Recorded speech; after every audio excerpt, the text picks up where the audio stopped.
In the last year and a half, I've worked with over 200 phone flippers. I've worked with people that were complete beginners, people that were doing this for years, people that were doing this for months. I've worked with people that were doing phone flipping while they had 9-to-5 jobs. I've worked with people that were phone flipping with 2 jobs.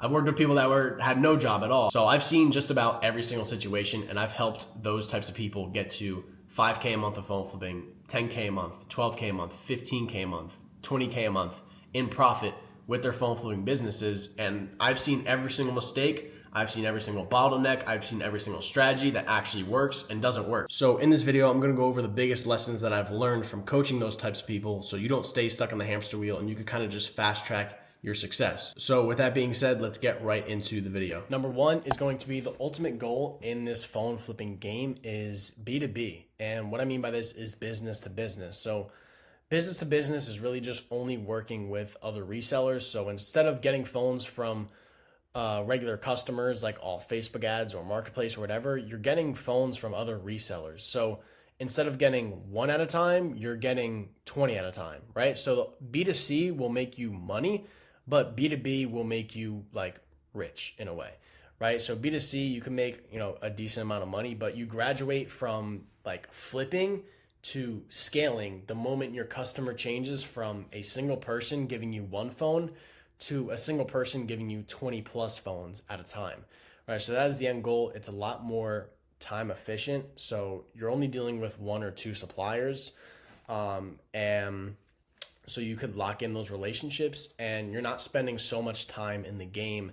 So it's super simple, a lot less time, and everything like that. So it's a lot more simplified. So number 1 is that the ultimate goal is B2B. Number 2 is going to be organic content is a massive lever and you should be using it, right? Like when you're running an ad, it stops working the second you stop paying. Content keeps working while you sleep, right? So content keeps working on and on and on. I have somebody who literally stopped running ads and was only doing organic content and he made 8K profit consistently. 6 to 8K profit consistently without any ads, just from organic content. So that should show you should never sleep on organic content. Content is literally compound interest for attention. And one video could outwork a $20 a day Facebook ad, right? I promise you. So organic is a massive contenter, a massive lever. Organic content is a massive lever and you should use it because it could get you so many eyeballs, so many people to sell phones to you actually in your local area, builds a lot of trust, builds a lot of authority, shows you're actually meeting up with people. So organic content, what I mean by that is like filming videos of you meeting up with your customers, basically what I mean by that. So that's number 2. Number 3 is the longer you're in this game, the luckier you get. Every single person I've ever worked with, and including me myself, everyone gets lucky, right? I want you to understand everyone gets lucky. So the longer you're in this game, the luckier you will get. So if you just by default, if you're in this game for a month, 2 months, 6 months, a year, you will get so lucky. The longer you play, the more rolls you get at the dice, right? I like the saying that you can't control when luck shows up, only whether you're still in the room when it does, right? So if you quit early, obviously you're not going to get lucky. Obviously you're not going to make that much money if you quit 2 weeks in or 2 months in. But winners aren't lucky. They just lasted long enough for the luck to come along, right? So if you're still in the room when the luck shows up, then boom, obviously you're going to get lucky. So yeah, the longer you're in the game, the luckier you'll get. And what I mean by that is that supplier will come along and message you who has 50 phones, right?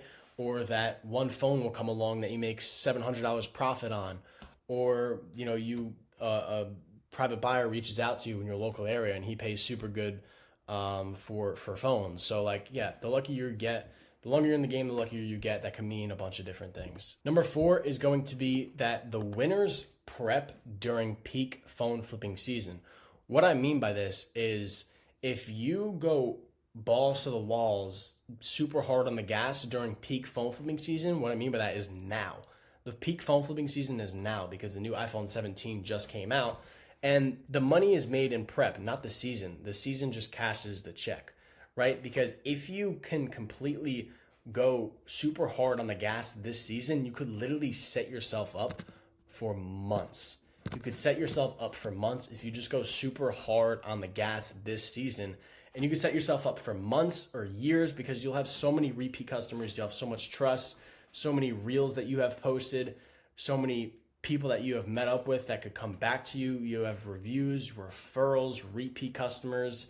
There's so many things, and your name gets out there just overall. So the winners during this season go super hard because if you go super hard during the peak phone flipping season, you'll have so many people that will come back to you, and you have so many people that will know your name, and so many eyeballs, and so many everything. If you're doing meetups every single day, all day, you are blasting your ad budget. The more people see you, everything, and they'll be like, oh, I remember that guy. Like, let me hit him back up. I saved his number, whatever it is, right? The winners prep during this season, and that's what could, make you last for a year or 2 years without doing much, because eventually a slow season does come along, right? A certain amount of months throughout the year, there is a slow season. There is a slow season in phone flipping sometimes. And if you prep yourself now, you build up your customers now, you build up your customer base, you start running ads at $30, $40, $50 a day now, that slow season won't be a thing for you. Because I've known people that have took advantage of this season, made a shit ton of money, and then when slow season comes around, everyone else is like, yo, I only made 4K profit this month, I only made 6K profit this month, and I grinded my ass off. Those people that set themselves up early, set themselves up during this peak season, are still hitting consistent 10K months throughout that slow season because they set themselves up the right way. Now, number 5 is going to be, you don't need overseas buyers to make 10 to 20K a month in profit. If you can't win locally, you won't win globally, right? A lot of people that say they need overseas buyers, you really just have a sourcing issue, right? And if you really look at your situation, let's be real. If you look at your situation, will overseas buyers even do anything for you? What I mean by that is, if you're getting fucking 5, 10, 15 phones a week, overseas buyers isn't going to do shit for you, right? Because you're not even getting enough phones for it to make an impact. If you're getting hundreds of phones a month, I understand, but if you're getting an extra $50 profit per phone and you're only getting 15 phones a week or 15 phones a month, you should not be talking about overseas buyers. But anyway, the whole point is that you don't need overseas buyers to make $10,000 to $20,000 a month.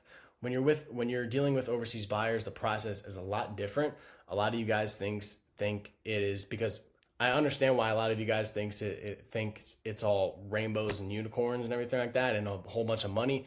It's not, right? Because the people on here on YouTube, like I'm not going to say names, but they advertise it as it to be this awesome, glamorous people to work with because they give such good prices and everything. No, I could tell you from experience, it's not like that. Yes, they give better prices.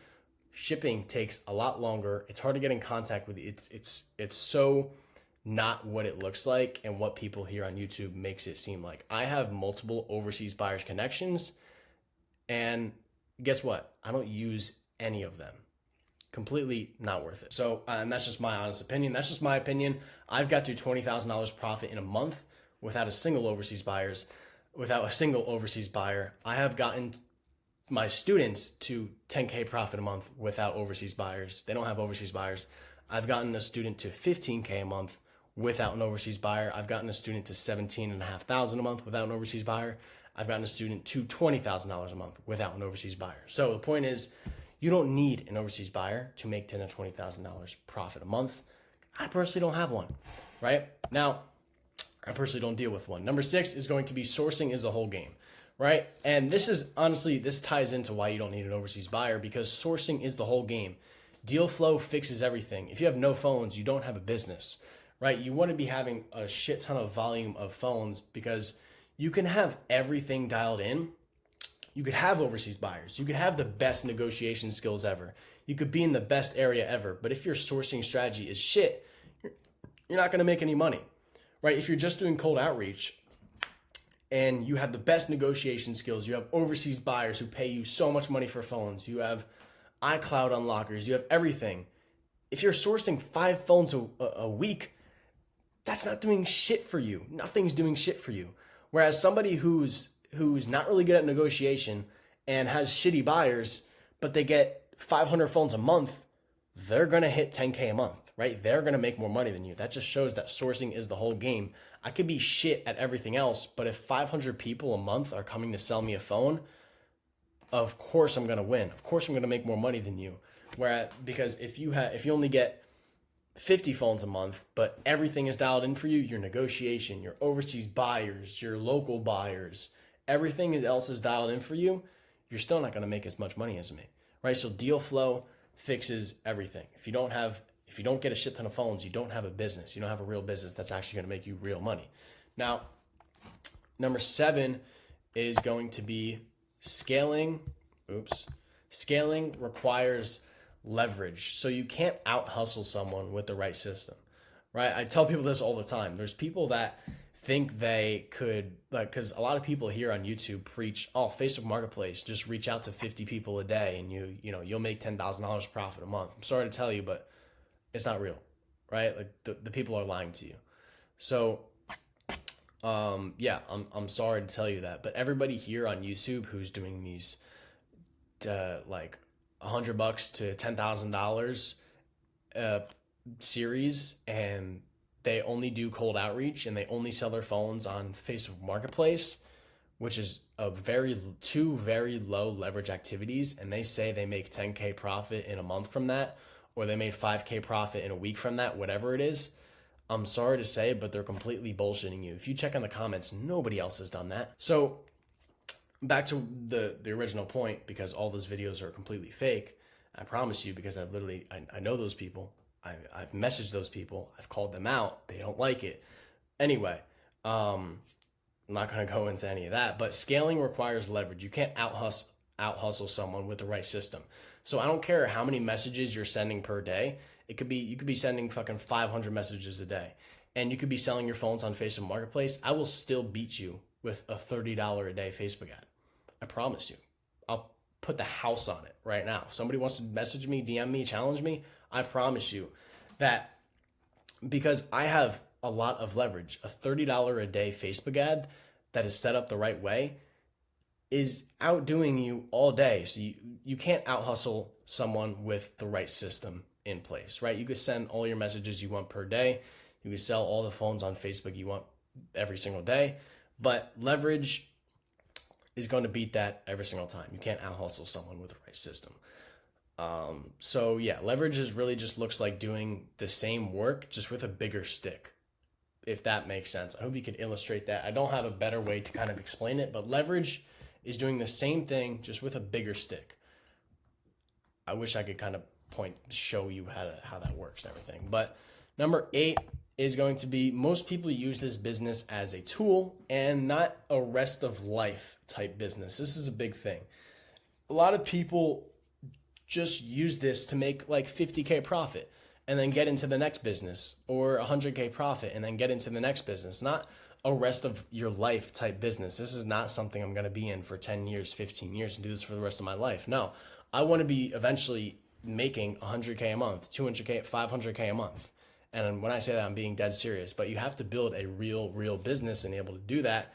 And this business is not going to get you to 500K a month. So most people use this business as a tool to get a lot of money to start the next business. Or if you're just someone who's not really interested in business, you could use this money to ball out on some fucking shoes, or pay for your rent, or buy some motorcycle, buy some car that you want, whatever it is. But most people use this as a tool and not the rest of life type business. And this is exactly what I've learned from 200 phone flippers that I've worked with, all the 200 phone flippers that I've worked with and more.